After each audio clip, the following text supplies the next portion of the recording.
నమస్తే మీరు చూస్తున్నారు ఎన్ఎన్టీవీ తెలంగాణ వార్తలకు స్వాగతం మేము మీ ముందుకు తీసుకువస్తున్నాము నగర నిజం బీఆర్ఎస్ పార్టీ 5వ వార్డు కౌన్సిలర్ అభ్యర్థి బాత్కా లింగస్వామి పోచంపల్లి మున్సిపాలిటీలో మున్సిపల్ ఎన్నికల ప్రచార పర్వం ఊపందుకుంది. ఈ క్రమంలో బీఆర్ఎస్ పార్టీ 5వ వార్డు కౌన్సిలర్ అభ్యర్థి బాత్కా లింగస్వామి తన వార్డులో ఎన్నికల ప్రచారాన్ని ముమ్మరం చేశారు. ప్రచారంలో భాగంగా ప్రతి ఇంటికి వెళ్లి ప్రజల సాధిక బాధికాలను అడిగి తెలుసుకుంటున్నారు. ఇంటింటికి తిరుగుతూ ప్రభుత్వ వైఫల్యాలను వివరిస్తూ స్థానిక సమస్యల పరిష్కారమే తన ధ్యేయమని ఓటర్లకు హామీ ఇస్తున్నారు. ఈ సందర్భంగా కుడికాల అఖిల బలరాం మాట్లాడుతూ కాంగ్రెస్ పార్టీ అసెంబ్లీ ఎన్నికల సమయంలో ఇచ్చిన హామీలను అమలు చేయడంలో పూర్తిగా విఫలమైందన్నారు. సంక్షేమ పథకాల అమలులో ప్రజల్లో ఉన్న వ్యతిరేకత తమకు కలిసొస్తుందని ధీమా వ్యక్తం చేశారు. వార్డులో మౌలిక సదుపాయాల కల్పనకు కృషి చేస్తానన్నారు. వార్డును ఆదర్శవంతంగా తీర్చిదిద్దుతానని, ప్రజలకు అందుబాటులో ఉంటూ ప్రజా సమస్యల పరిష్కారానికి కృషి చేస్తానని అభ్యర్థి హామీ ఇచ్చారు. ఈ నెల 11న జరిగే ఎన్నికలలో కారు గుర్తుకు ఓటేసి తనను అత్యధిక మెజారిటీతో గెలిపించాలని అభ్యర్థి విజ్ఞప్తి చేశారు. ఈ ప్రచార కార్యక్రమంలో బీఆర్ఎస్ శ్రేణులు భారీ సంఖ్యలో పాల్గొని పార్టీ జెండాలు నినాదాలతో వార్డును హోరెత్తించారు. 5వ వార్డు అభ్యర్థిగా బీఆర్ఎస్ పార్టీ నుంచి పోటీ చేస్తున్నాను. గతంలో ఇదే వార్డుకి మా భార్య బాత్కా జ్యోతి గారు వార్డు నెంబర్ గెలిచినారు. అలాగే మొన్న కూడా మున్సిపల్ వైస్ చైర్మన్గా ఇదే వార్డు నుంచి పోటీ చేసి గెలిచిన. ఈ పోచంపల్లి ప్రజలకు కూడా వైస్ చైర్మన్గా అందుబాటులో ఉండి సేవ కూడా చేయడం జరిగింది. మా శేఖర్ రెడ్డి గారి ఆధ్వర్యంలో ఈ గత 10 ఏళ్ళు అభివృద్ధి అనేది ఎలా ఉంటుందనేది పోచంపల్లికి చూపించడం జరిగింది. ప్రజలందరికీ కూడా పోచంపల్లి ప్రజలందరికీ కూడా మున్సిపల్ ప్రజలందరికీ కూడా శేఖర్ రెడ్డి సార్ చేసిన పని కానీ, అందులో భాగమైన మా మున్సిపల్ బాడీ కానీ ప్రతి ఒక్కరికి పోచంపల్లి జనాలకు ఈ కౌన్సిలర్లు కానీ, చైర్మన్ కానీ, వైస్ చైర్మన్ కానీ చెప్పేసి అందుబాటులో ఉండి గత 5 సంవత్సరాలు కూడా జనం మధ్యన వాళ్ళు పిలిస్తే పలికినం. అలాగే చేసిన అభివృద్ధి దాదాపుగా 95% నుంచి 99% జరిగిపోయింది. ఇప్పుడు ఏమున్నా ఒక 2% మాత్రమే పని ఉంది. ఆ 2% పని కూడా ఇప్పుడు మా అభ్యర్థులందరినీ గెలిపిస్తే ఆ 2% పని కూడా చేయడం జరుగుతుంది. జనాలకు కాంగ్రెస్ ప్రభుత్వం మీద ఇప్పుడు ఇచ్చిన స్కీమ్ల మీద ఏమాత్రం వాళ్ళు 6 గ్యారెంటీలు అమలు చేయలేదు. ఏదో మీది మాటకు 6 గ్యారెంటీలు అమలు చేసినాం, మా గవర్నమెంట్ ఉంది, మాకు గవర్నమెంట్ ఉంది కాబట్టి అభివృద్ధి చేస్తాం, మాకు ఓటేయని చెప్పేసి ఒక డైలాగ్ మాత్రమే వాళ్ళ దగ్గర ఉంది. 2 ఏళ్ళు అవుతుంది మీరు ఏం చేసిరు అనేది మాకు తెలుసు. 2 ఏళ్ళ నుంచి ఒక తులం బంగారం ఇవ్వలేదు, ఏ ఒక్క పథకం కూడా మీరు చేయలేదు. మీ అభ్యర్థులు కానీ, మీరు నాయకులు కానీ జనాల మధ్యన ఎప్పుడు లేరు. మీరు ఏమైనా హైదరాబాద్ నుంచి వస్తారు పోతారు. పోచంపల్లి జనం మధ్య మాత్రం మీరు లేరు.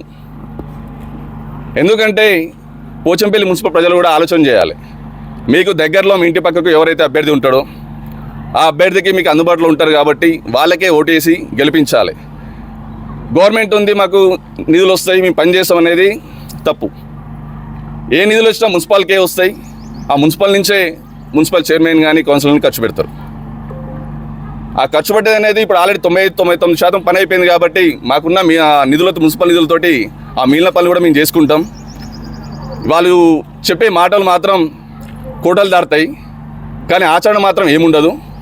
అందుకే ఇక్కడ ఉన్న అన్ని వర్గాలకు కూడా నేను ఏమంటున్నా అంటే, ఈ ఒక్కసారి మున్సిపల్లో బీఆర్ఎస్ జెండా ఎగిరేసినాం అనుకో,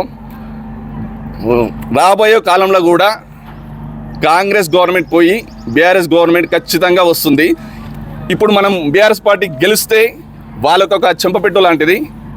ఖచ్చితంగా వాళ్ళు దిగొచ్చి మిగిలిన ఏమైనా పనులు ఉంటే కానీ వాళ్ళు చేయాల్సిన 6 గ్యారెంటీలు కానీ ఖచ్చితంగా చేస్తారని చెప్పేసి కోరుకుంటూ భాగంగా 5వ వార్డు తిరగడం జరిగింది.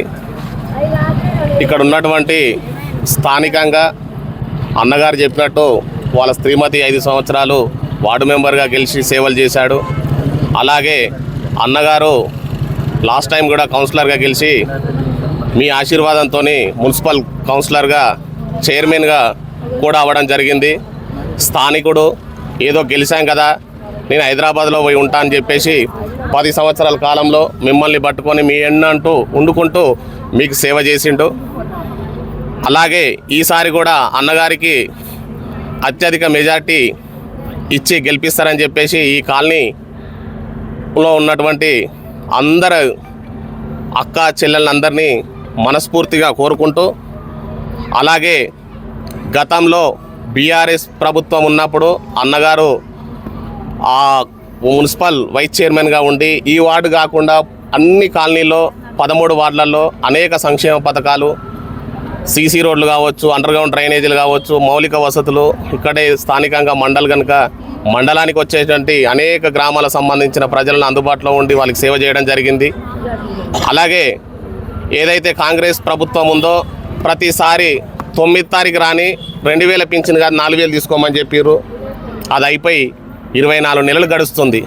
ఇప్పుడు మళ్ళీ ఏం చెప్తున్నాడంటే మున్సిపల్ ఎలక్షన్ రాగానే ఎలక్షన్లు అయిపోయిన తర్వాత 9,000 కోట్ల రూపాయలు రైతులకు రైతు బంధు ఇస్తా అంటే ఎలక్షన్ను రేపు ఎల్లుండి ఉందనగా ఆశ పెట్టించి బెల్లంగడ్డలకు చూయించేసి అది అయిపోయిన తర్వాత ఎలాంటిది ఇవ్వకుండా చేసి 2,500 ప్రతి మహిళకి ఇస్తా అని చెప్పిండు, ఏమీ ఇవ్వలేదు. అలాగే అనేక సంక్షేమ పథకాలు చెప్పి మహిళల దృష్టి మళ్లించి గెలిచి గద్దెనెక్కి 2 సంవత్సరాల కాలంలో వారి సంక్షేమం కాదు ఎలాంటిది కూడా జనాలకు నోసుకోలేని పరిస్థితి ఉంది. అయిపోయిన తర్వాత ఈరోజు వాళ్ళే అంటున్నారు, అయ్యా మాకు ఇది పరిస్థితి ఇట్లా అయిపోయింది, వికలాంగులకు 6,000 పెన్షన్ ఇస్తాను ఏదనంటే ఎలక్షన్ అయిపోగా తీసుకోని అంటున్నాను. ప్రతిసారి ఎలక్షన్ రాగానే అన్నాడు. అట్లాంటివి అన్నీ చెప్పి ఈరోజు మభ్యపెట్టి మా జనాలను దృష్టి మళ్లించి గద్దెనెక్కిర్రు.